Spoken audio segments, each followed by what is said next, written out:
back to the program, and now it's time for focus analysis.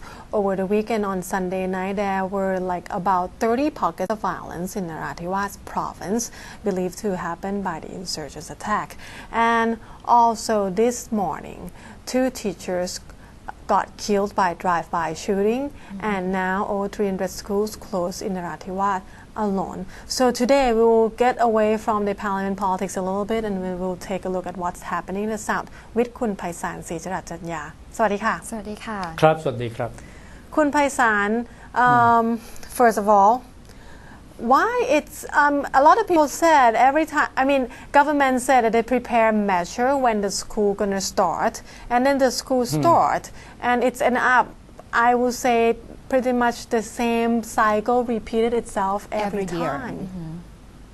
Well, this is not right after the start of the school year. Right. This is the timing is has got to do with the Ramadan. towards the end of the Muslim holy month of Ramadan. Right. So it's I think it is quite separate from any outbreak of violence at the start of the school year, because the start of the school year was back in May. This is towards early part of September, and drawing to a close of the Muslim fasting month. So I think the timing is to do with Ramadan more than the start of the school year. Right. So why is it related? Do you think it has become almost a yearly pattern that towards the final part of the Muslim fasting month of Ramadan, I mean they would want to sort of stage a show of force of some sort, by demonstrating their military might, by staging a series of attacks of this nature.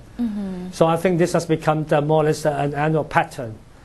But having said so, I mean, I must add that if indeed this has become an annual pattern, and that the military intelligence have pointed to this, likely, demonstration of, their power, that show of force, before the end of the holy month of Ramadan, then the obvious question is as to why, if they had known about this possible outbreak of violence, why haven't the military authorities taken the necessary preventive actions or to prevent or to keep the situation under control? And does the surge of violence have anything to do with the recent military reshuffle? I would not say there is any direct connection there, although analysts out in the field in the southern provinces try to suggest that there might be some connection, especially in light of the fact that this year the annual military reshuffle this year involved, the transfer of the 4th Army commander. Yes. And in previous occasions, when the 4th Army commander was going to be transferred out of the region, then his potential successor was more or less, selected. You see, but the situation is a bit different this year, because before the list of military reshuffle was announced recently, I mean, there wasn't any clear-cut picture as to who would replace the outgoing 4th Army commander. So there was speculation, about different potential contenders for job before the list was finalized and was announced recently, just last week. Right. So in light of that element of uncertainty, some Southern-based analysts are trying to draw a connection there, but I doubt if that's any reason why. I mean, why there's been the sudden, outbreak of violence in the recent days. I don't think there's any connection there, because I mean, the outgoing commander is still there. He has to be there until the end of the month. So there's no reason why. I mean, since he's still there, and there's no reason as to why, in light of the changing of the guard there should be any excuse or any pretext for the military to be to be relaxed, and not to take the necessary precautions to prevent this sort of outbreak. I mean, this past Sunday, I mean, they just tried to stage a show of force. It's quite clear. They wanted to demonstrate that they had the power to cause all these acts of terror. In Narathiwat province, I mean, they were engaged in the 30 separate incidents, including attacks on government offices, on the border patrol police outposts, attacks on the public properties, phone booths, mobile phone transmission lines, So I mean, it's clearly a series of acts of terror just to show the world that they had the capability to do it, you see. Right. And that again, I mean, that is yet another instance of showing that if they wanted to do it, then the authorities could not do anything to prevent them, you see. So and again, I mean, that reflected quite badly on the efficiency of the local law enforcement, especially the local military authorities who were supposed to be responsible for maintaining law and order. Right. Kun Paisal, I just got this number yesterday from Channel 3.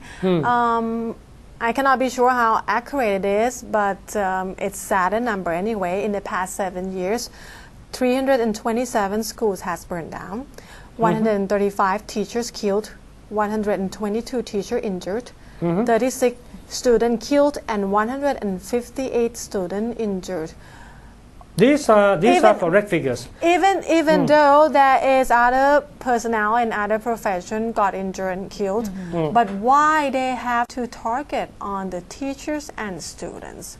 Why do you think is the main reason behind attack of this group of people? I mean, we can just see that the government, the army, provide a special guard unit for them and try to do everything they can to reduce the risk. But why? The two main targets in those three provinces of Yala, Pattani, and Narathiwat, and the two main targets have always been the Buddhist monks on the one hand and the teachers on the other hand. Now these have always been the main targets of attacks, of assaults, of killings, since the start, I would say, since the outbreak of the violence back in January of 2004. So indeed, I mean, you quoted the figures from Channel 3 earlier, and these figures were correct because they counted since the outbreak of violence in January 2004. So it's been almost 7 years now. The two groups, Buddhist monks and Buddhist teachers, have been targets. In fact, teachers, I mean, mainly Buddhist, but also some Muslim teachers as well. They have been targets because these are seen to be sort of the symbol of the Thai state, the symbol of the national religion, you see. And as far as these perpetrators of these acts of terror are concerned, I mean, that they wanted to show clearly to the local Muslim communities that they wanted to eliminate, any symbols of the Thai state. Again, I mean, these are the very people who have been waging a war of separatism, you see. They wanted to separate these Muslim-dominated provinces and to create an independent Pattani state. That's quite well known all along. So they had chosen Buddhist monks and also teachers because of these reasons.